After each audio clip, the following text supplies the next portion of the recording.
चलिए ध्यान दीजिए क्लास में। पहले देखिए हम लोग कोशिका के बारे में पढ़ रहे थे ना, तो कोशिका का 3 गो क्लास हम लोग का हो चुका है। कहाँ तक कोशिका का खोज तक हम पढ़ा चुके हैं कल की क्लास में। आज की क्लास में हम लोग पढ़ने वाले हैं कोशिका सिद्धांत के बारे में। ठीक, इसके पिछले क्लासेस में सारा कोशिका क्या होता है, कोशिका खोज कैसे हुआ, कौन कौन से वैज्ञानिक हैं, ठीक, कैसे क्या हुआ, सारा का सारा हम लोग उसमें डिस्कस कर चुके हैं। तो आज हम लोग देखेंगे कोशिका का सिद्धांत, यानी कि कोशिका पर कुछ वैज्ञानिक है तो उसको सिद्धांत दिए थे। सिद्धांत मतलब जानते हो क्या होता है, मान लो कोई हमारे बारे में कोई एक कथन कर देता है जो हमेशा कोई भी सत्य होता है, क्या होता है सत्य। कोई ऐसी हमारे अंदर की बात कही जो हमेशा क्या होती है, सत्य होती है, तो क्या बोलते हैं, सिद्धांत बोलते हैं। क्या बोलते हैं, सिद्धांत। कोई भी एक लकीर की तरह हो जाता है ना, कोई बोल देता है, देखो कोई बाबा रहता है कहता है कि देखो तुम भविष्य में चल के ये बनोगे, अगर बन जाते हो तो कहोगे हाँ उसने बाबा ने हमको एक बात कहा था कि जिसको हमारे जीवन में सही हुआ है। तो उसने एक बोला था, एक सिद्धांत दे दिया था, एक वर्ड बोला, उसी को सिद्धांत बोलते हैं। किसी चीज को बोल देना, वो बात सही हो जाती है तो उसको क्या बोलते हैं, सिद्धांत। ठीक है, तो हम लोग कोशिका पर सिद्धांत देखेंगे। तो पहला देखो, इसमें भी 2 वैज्ञानिक आए थे। फर्स्ट वैज्ञानिक ने बोला था, देखो क्या बोला था, कौन वैज्ञानिक का क्या नाम था, स्वेडेन एंड स्वान। सोल्डेन और स्वान, यानी कि ये वैज्ञानिक थे। ठीक है, 2 वैज्ञानिक थे, स्वेडेन एंड स्वान। कितने में, 1839 ईस्वी में इन्होंने एक सिद्धांत दिया। क्या दिया, 1839 ईस्वी में इसने क्या किया था, एक सिद्धांत दिया था। कौन दिया था, स्वेडेन एंड स्वान।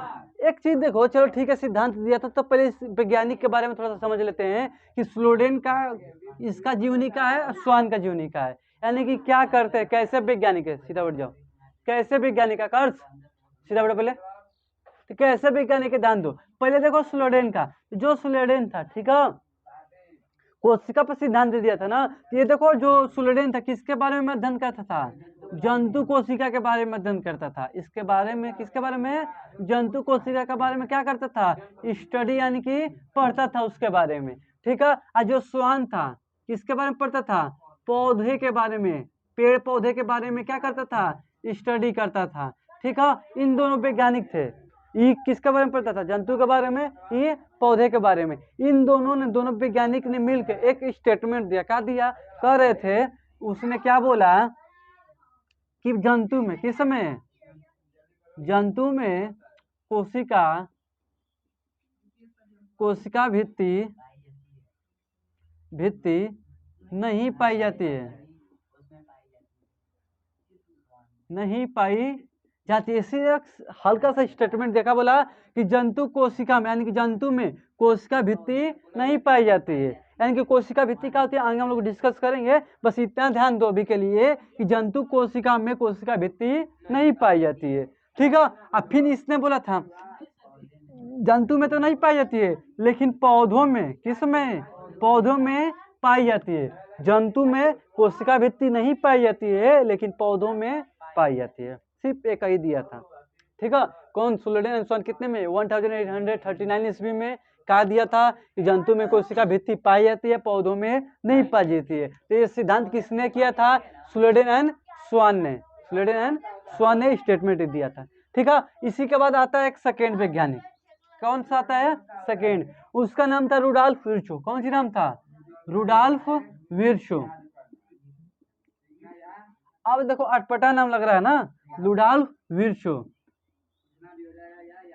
अब देखो जो रुडॉल्फ विर्चो था, कितने ईस्वी में था, 1555 ईस्वी में। क्या दिया, इसने एक स्टेटमेंट दिया था, एक मुहावरा की तरह क्या दिया था, एक स्टेटमेंट दिया था। क्या बोला था, बोला था ओमी, क्या बोला था,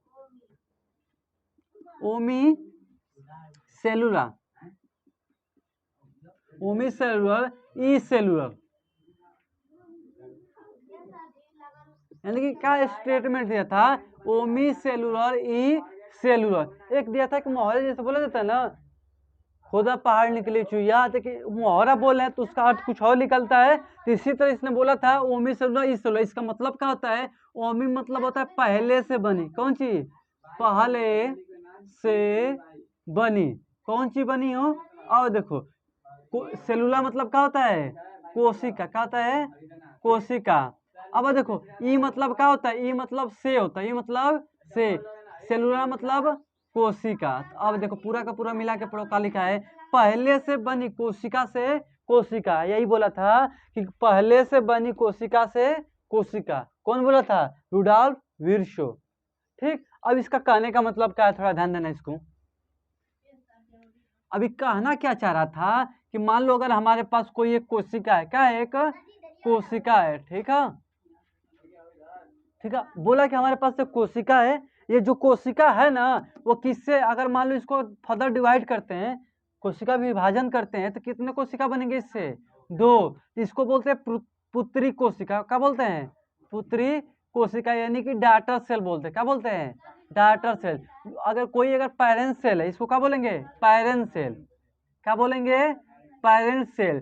ठीक है, इस पेरेंट सेल को, यानी कि कोई एक कोशिका को 2 भागों में तोड़ते हैं, तो कितने भागों में तोड़ते हैं? 2 भागों में। उसको क्या बोलते हैं?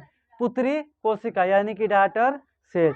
जो पेरेंट सेल होता है उसको अगर 2 भागों में डिवाइड करेंगे तो कौन सा होगा? पुत्री कोशिका, यानी कि डाटर सेल बोला जाता है। उसका नाम है डाटर सेल, इतना याद रखे। चलो ठीक है, तो कितने भागों में टूटेगी? 2 भागों में।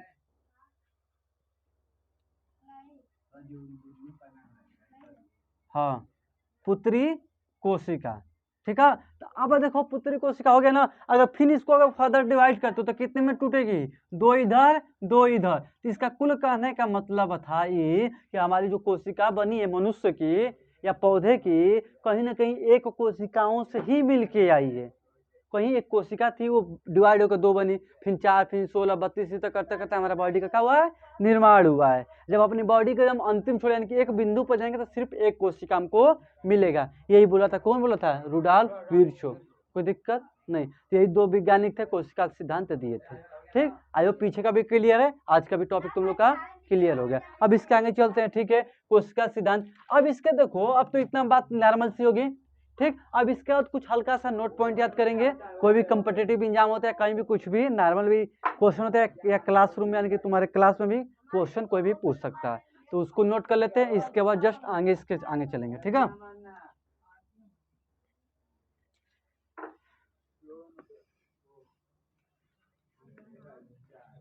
चलो ध्यान दे। अब मान लो सपोज करो, अगर मैं पूछ दूं कि अब मान लो कोशिकाओं के बारे में पढ़ लें, तो मैं पूछ दूं कि संसार की सबसे छोटी कोशिका, पूछ सकता हूँ संसार की सबसे छोटी कोशिका। अरे इस पूरे वर्ल्ड में कोई ना कोई ऐसी कोशिका होगी सबसे जो छोटी होगी, या कोई ऐसी कोशिका होगी जो सबसे बड़ी होगी। क्यों? क्योंकि जो हमारा अर्थ है, इस अर्थ पर एक कोशिकीय जीव भी पाए जाते हैं, बहुकोशिकीय भी जीव पाए जाते हैं। क्या होता है कोशिकीय बहुकोशिकीय, आगे डिस्कस करेंगे। अब थोड़ा नोट डाल के लिख लेना। नोट डाल के पहला चीज, अगर हम संसार में देखते हैं, किस में देखते हैं? संसार में। अगर संसार की बात करते हैं, पहला क्वेश्चन, अगर बोलते हैं संसार की सबसे छोटी कोशिका, क्या बोलते हैं? संसार की सबसे छोटी कोशिका। तो जो संसार की सबसे छोटी कोशिका होती है उसे बोलते हैं ना माइक्रोप्लाज्मा। क्या बोलते हैं? माइक्रोप्लाज्मा। क्या नाम है वो? माइक्रोप्लाज्मा। एक चीज को ध्यान दो, जो माइक्रोप्लाज्मा है ना, एक प्रकार की कौन सी है? बैक्टीरिया है। क्या है? बैक्टीरिया है। बैक्टीरिया मतलब जानते हो क्या होता है? जीवाणु होता है। क्या होता है? जीवाणु। तो बोला गया था जीवित कोशिका की खोज किसने किया था? लीवेनहॉक ने। किसमें किया था? जीवाणु में किया था ना। तो उसी तरह का था, अभी एक जीवाणु है, कौन सी? माइक्रोप्लाज्मा, जो सबसे छोटा होता है, तुम्हारी आंखों से नहीं दिख सकता। ठीक, और वही सेकंड की बात करें, अगर छोटी हो सकती है तो बड़ी भी तो हो सकती है।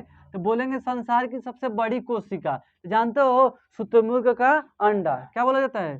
शुतुरमुर्ग का, ठीक है, शुतुरमुर्ग का अंडा। ठीक है, जो शुतुरमुर्ग का अंडा होता है वो क्या होता है? एक ही कोशिका से मिलकर बना होता है, वो सबसे क्या होता है? बड़ा होता है। तो उसी को बोलते हैं सब संसार की सबसे बड़ी कोशिका शुतुरमुर्ग का अंडा, संसार की सबसे छोटी कोशिका माइक्रोप्लाज्मा, यानी कि बैक्टीरिया। ठीक है, अगर चलिए ठीक है, संसार की अगर बात कर लेते हैं, अगर हम अपने अंदर की बात करते हैं, मनुष्य के अंदर की, किसके अंदर की? मनुष्य के अगर अंदर बात करते हैं, ठीक है, अगर हम मनुष्य में यानी कि ह्यूमन में बात करते हैं, कि ह्यूमन में कि सबसे छोटी कोशिका कौन सी? सबसे छोटी कोशिका। ब्लड का नाम सुने? ब्लड यानी कि खून।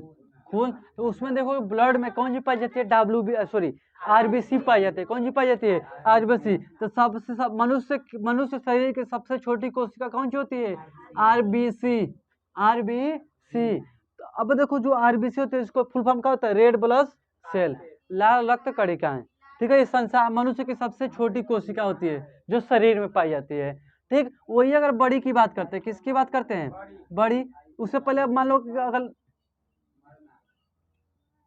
अगर मान लो लंबी कोशिका पूछ देते, क्या पूछ देते हैं? लंबी कोशिका। तो देखो एक चीज को ध्यान देना, जो हमारा बैकबोन होता है यानी कि रीढ़ की हड्डी और ब्रेन, जब दोनों को मिला देते हैं तो एक बनता है कौन सी? तंत्रिका तंत्र।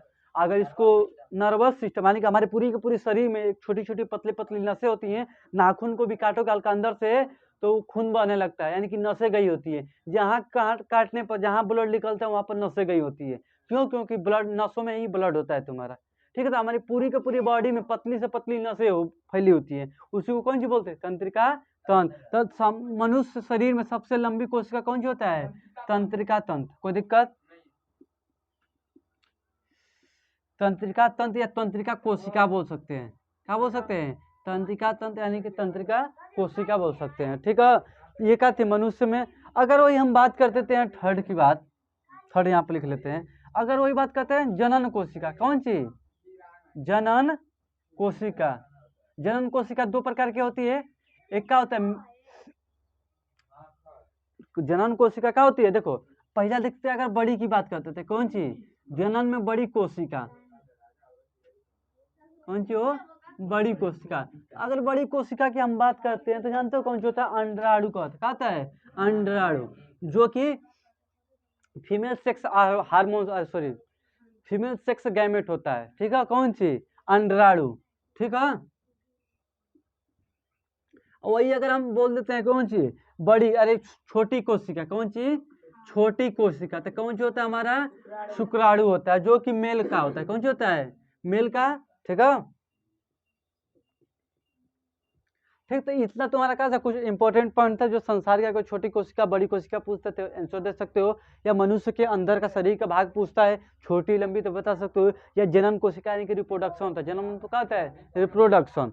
ठीक है, जब रिप्रोडक्शन पढ़ेंगे तो और उसको डिटेल में पढ़ाया जाएगा। अब अगर उसमें बड़ी पूछता है तो अंडाणु होता है, छोटे पूछेगा तो कौन सा होगा तुम्हारा? शुक्राणु। ठीक, अंडाणु शुक्राणु का होता है, जब रिप्रोडक्शन इसमें यानी कि जनन पढ़ेंगे तब उसमें बताया जाएगा।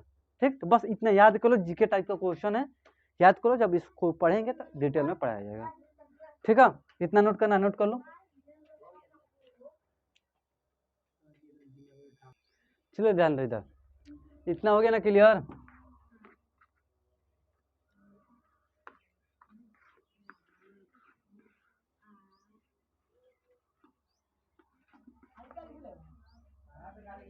अच्छा, अगर हम मान लो यहाँ पर क्या करते हैं, इतना क्लियर हो गया।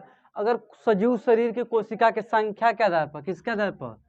संख्या के आधार पर अगर वर्गीकृत करते हैं, संख्या के आधार पर अगर कोशिकाओं को संख्या के आधार पर अगर डिवाइड करते हैं तो कितने भागों में डिवाइड कर सकते हैं?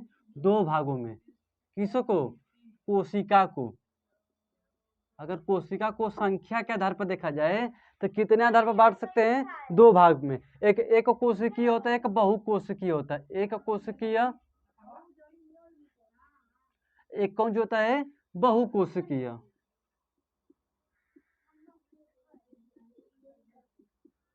ठीक, अब देखो एक कोशिकीय बहुकोशिकीय क्या होता है, हमने क्या किसको बांटा है? कोशिका को। जो कोशिका हम पाए जाते हैं यानी कि हम क्या बने? कोशिकाओं से मिलकर बने।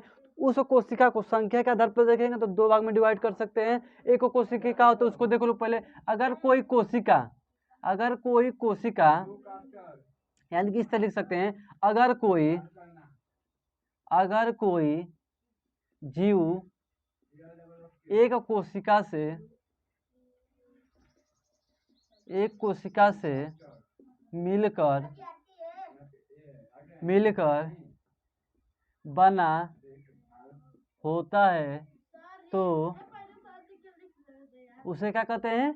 एक कोशिकीय कहते हैं। यानी कि ऐसा जीव जो एक कोशिकाओं से मिलकर बनेंगे तो उसे क्या बोलेंगे? एक कोशिकीय। यानी इसमें बोल सकते हैं ऐसा जीव जो बहुत सारे, कौन सी? बहुत सारे कोशिकाओं से मिलकर बना है। बहुत सारे कोशिकाओं से मिलके बना है तो उसे क्या बोलते हैं, बहुकोशिकीय। कोई ऐसा जीव, जीव मतलब क्या होता है, कोई अवयंश होगा, ठीक है, वो कितने बहुत सारी कोशिकाओं से मिलकर बनेगा तो उसे क्या बोलेंगे, बहुकोशिकीय। जब कोई अगर जीव एक कोशिका से मिलकर बना तो उसे क्या बोलेंगे, एक कोशिकीय। जैसे कि एग्जाम्पल में हम बात करते हैं अमीबा, अमीबा हो गया, ठीक है, अमीबा भी तुम्हारा क्या होता है, एक कोशिकीय होता है। जैसे कि पैरामीशियम हो गया, ठीक है, पैरामीशियम हो गया, ठीक है, लिस्मानिया हो गया आपका, बैक्टीरिया हो गया, ठीक है, ये सब कैसा जीव है, एक कोशिकीय जीव है। ठीक, उसी तरह का बहुकोशिकीय की बात करते हैं एग्जाम्पल में, तो जैसे कि पादप हो गया, पादप मतलब क्या होता है, पेड़ पौधे और जंतु, यानी कि जितने भी जंतु पाए जाएंगे वो सब किसका एग्जाम्पल होते हैं, बहुकोशिकीय का। ठीक है, तो जो हम हमारा जो शरीर बना है या एनिमल का जो शरीर बना है किससे मिलकर बना है, बहुकोशिकाओं से मिलकर बना है। इसीलिए बोलते हैं पादप मतलब पेड़ पौधे, जंतु मतलब हम लोग, ठीक, जीव जंतु। तो इस सब का जो शरीर बना है किससे मिलकर बना है, बहुकोशिकीयों से। जो अमीबा का, पैरामीशियम का, लिस्मानिया का, बैक्टीरिया का बना है उस किससे बना है, एक कोशिकीय। ठीक है, अगर आधार पर हम देख लिए संख्या के आधार पर दो भाग में बांट सकते हैं, ठीक, कोई दिक्कत नहीं। अब देखो ये तो मान ली कि एक कोशिका बहुकोशिका, यानी कि अगर कोशिका के आधार पर देखेंगे तो मान लीजिए, चलिए ठीक है। अब हम लोग पढ़ने वाले हैं कोशिका के भाग, यानी कि कोशिकांग देखेंगे, यानी कि कोशिका जो मिल के बनी। अभी तक कोशिका के बारे में बात कर रहे थे, हल्का सा जनरल उसकी बात की है कि कोशिका ये होता है, ऐसे होता है, ठीक है।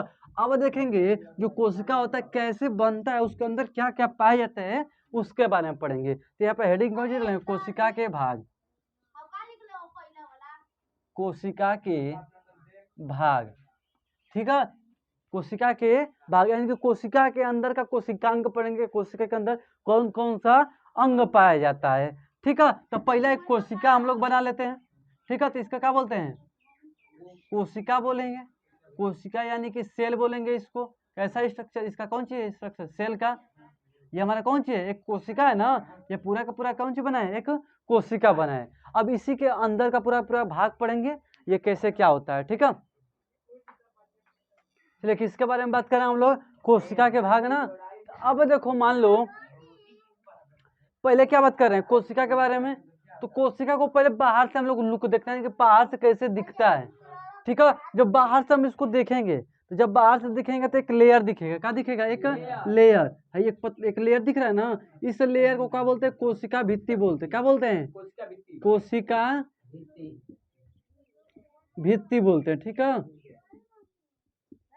इसी को बोलता है, यानी कि हम कोशिका को बाहर से एक नजर देख रहे हैं। जब एक नजर देखेंगे तो एक बाहरी लेयर दिखेगा, उस लेयर को क्या बोलते हैं, कोशिका भित्ति। तो पहले किसके बारे में पढ़ेंगे, कोशिका भित्ति के बारे में पढ़ेंगे। अभी उसके अंदर नहीं चलेंगे, अभी उसके बाहर का संरचना देख रहे हैं कि कैसे मिलके बना है, ठीक है। तो यहाँ से हेडिंग डालेंगे, कोशिका भित्ति स्टार्ट कर रहे हैं आज हम लोग। कोशिका के भाग यानी कि उसके अंदर क्या क्या पाया जाएगा, पहले उसके बाहरी लेयर को देखेंगे, कौन लेयर पाया जाता है, यानी कि कितनी परत पाई जाती है, ठीक, और इसके अंदर क्या क्या पाया जाता है, इसी के बारे में तुमको पढ़ना है, ठीक। तो पहली बात ध्यान दो यहाँ पर, तो पहले क्या देखेंगे हम लोग, कोशिका भित्ति। तो अब देखो जो कोशिका भित्ति होता है, जैसे कि मान लो प्लास्टिक होता है ना, अरे जैसे कि बाजार करने, मार्केट करने जाते हो तो प्लास्टिक लेके जाते हो ना, उसमें आलू प्याज धनिया लहसुन जो लेना तो उसमें लेके चले जाते हो। तो एक प्लास्टिक लेके जाते हो ना, उसी में सारा सामान रखते हो, और उसमें सामान रखने का मतलब है कि प्लास्टिक से कोई सामान नहीं गिरेगा, कोई सामान नहीं गिरेगा, इसके लिए क्या ले जाते हो, प्लास्टिक ले जाते हो। इसी तो जो कोशिका होता है, कोशिका का बाहरी परत को यानी कि प्लास्टिक को क्या बोलते हैं, कोशिका भित्ति। अब उसी के अंदर पूरा कोशिकांग को उसका भरा रहेगा, ठीक है। तो जो मान लो प्लास्टिक बना हुआ है तो किस चीज का बना होता है, कोई किसी मटेरियल का बना होगा ना, जो पॉलिथीन बना होता है किसी मटेरियल का बना होगा। इसी तरह जो तुम्हारा कोशिका भित्ति होता है, कौन सी, कोशिका भित्ति, वो किस चीज का बना होता है, सेल्यूलोज का। किस चीज का बना होता है, सेल्यूलोज का बना होता है। कोई दिक्कत, किस चीज का बना होता है, सेल्यूलोज का बना होता है। जो भी प्लास्टिक लिए हो उस प्लास्टिक किस चीज का मिलकर बना है, सेल्यूलोज। तो ये बोला जाता है कोशिका भित्ति किस चीज का बना होता है, सेल्यूलोज का, ठीक है। एक चीज आपको बताया गया था, एक सिद्धांत दिया था स्लेडन एंड स्वान ने। क्या बोला था उन लोगों ने कि प्लांट में, किस में, प्लांट में कोशिका भित्ति, कौन सी, कोशिका भित्ति, पाई जाती है, लेकिन एनिमल में, कौन सी, एनिमल में नहीं पाई जाती। वही उसी ने सिद्धांत दिया था कि जो कोशिका भित्ति होती है, ठीक है, तो कोशिका भित्ति किस चीज का बना होता है, सेलुलोज का। जो कोशिका भित्ति होती है किसमें पाई जाती है, प्लांट यानी कि पेड़ पौधों में पाई जाती है, लेकिन जंतुओं में कोशिका भित्ति नहीं पाई जाती है। कोई दिक्कत नहीं। अब देखो जो कोशिका भित्ति, इतना क्लियर हो गया ना कि किसमें पाई जाती है किसमें नहीं पाई जाती है। चलो, तो अब देखो जब इसके अंदर देखो हम जंतु कोशिका और ये पौधे कोशिका, यानी कि पौधे का कोशिका और जंतु का कोशिका, दोनों को एक नॉर्मल मान के हम लोग क्या कर रहे हैं, पढ़ रहे हैं। यानी कि एक ही कोशिका एक ही तरह होता है, हल्का सा क्या होता है, डिफरेंट होता है। तो उसमें क्या क्या डिफरेंट होता है हम बता देंगे बीच में। एक ही कोशिका लेंगे, दोनों में से कोई एक, उसी के बारे में स्टडी करेंगे। ठीक, क्या उसके अंदर पौधे में क्या अंतर होता है कोशिका के अंदर, और जंतु में क्या होता है, उसके आगे हम लोग डिस्कस करते चलेंगे। तो पहला डिस्कशन हो गया हमारा कौन सी, एक कोशिका हमने लिया था प्लांट के या किसी का ले लो, जंतु के या प्लांट का। उसमें हमने देखा कि प्लांट में कोशिका भित्ति पाई जाती है, लेकिन हम लोग में नहीं पाई जाती। पहला डिफरेंस, कोई दिक्कत नहीं। अब देखो दूसरा का आता है, अब इसको हल्का सा और जूम करेंगे तो एक और लेयर दिखेगा। क्या दिखेगा, एक और लेयर, इसको बोलते हैं प्लाज्मा झिल्ली। प्लाज्मा झिल्ली। तो अब देखो प्लाज्मा झिल्ली क्या होता है, इसका हेडिंग डालेंगे कौन सी, प्लाज्मा। अब एक एक चीज को तुम बढ़िया से समझते हो, प्लाज्मा झिल्ली। अब देखो अब प्लाज्मा झिल्ली डालते हैं, तो जो प्लाज्मा झिल्ली था, ठीक है, तो इस चीज को बस ध्यान दो कि मान लो कि पेड़ पौधे है ना, यानी कि मान लो तुम हो तो तुम्हारी सुरक्षा के लिए आप कपड़े पहने हो, लेकिन पेड़ पौधे कपड़े नहीं पहने ना, तुम पहने हुए हो, तो तुम अपना शरीर का क्या कर रहे हो, प्रोटेक्शन कर रहे हो, लेकिन पौधे प्रोटेक्शन अपना नहीं कर पाएंगे। इसीलिए पौधों में 2 लेयर पाया जाता है। पौधे में कितना लेयर पाया जाता है, 2 लेयर। तो यहाँ पर लिखेंगे प्लांट में, कौन सी में, प्लांट में 2 लेयर पाया जाता है। कौन कौन सा पाया जाता है, कोशिका भित्ति और झिल्ली, कोशिका झिल्ली, वही सॉरी प्लाज्मा झिल्ली। देखो प्लांट में कोशिका भित्ति और प्लाज्मा झिल्ली दोनों पाया जाता है। क्यों, क्योंकि वो लोग अपना शरीर का प्रोटेक्शन नहीं कर सकते, इसीलिए नेचर ने उसका 2 लेयर बना दिया, कोशिका भित्ति का, एक कोशिका झिल्ली का। ठीक है, इसलिए देखो कि उसका जो बाहरी लेयर होता है कठोर होता है, क्या होता है, कठोर। इसी की वजह से होता है, किसकी वजह से, कोशिका भित्ति की वजह से। अब कोशिका के भित्ति के बाद कौन सी पाया जाएगा, प्लाज्मा झिल्ली। ये दोनों में पाया जाता है। लेकिन एनिमल की बात करते हैं, किसकी बात करते हैं, एनिमल की, यानी कि जानवर की, तो सिर्फ कौन सी पाया जाता है, प्लाज्मा झिल्ली, ना कि कोशिका भित्ति। ठीक, तो दोनों टर्म समझ में आ गया, कोशिका भित्ति, प्लाज्मा झिल्ली। ठीक, कौन सी, झिल्ली, प्लाज्मा झिल्ली। ठीक, तो आज की क्लास में इतना लगते हैं। ठीक, कल की क्लास में क्या करेंगे, आगे से उसका डिस्कस करेंगे। ठीक।